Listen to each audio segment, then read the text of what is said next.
Hi, ప్రస్తుతం మనం ఉన్నది మైసూర్లోని ఫేమస్ మైసూర్ ప్యాలెస్.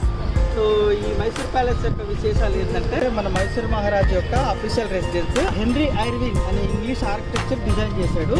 3 కల్చర్స్ ని బేస్ చేసుకుని డిజైన్ చేసిండు. ఇస్లామిక్ కల్చర్ ఒకటి, మన రాజ్పుట్ కల్చర్ ఒకటి, తర్వాత కల్చర్, 3 కల్చర్ కలుపుకొని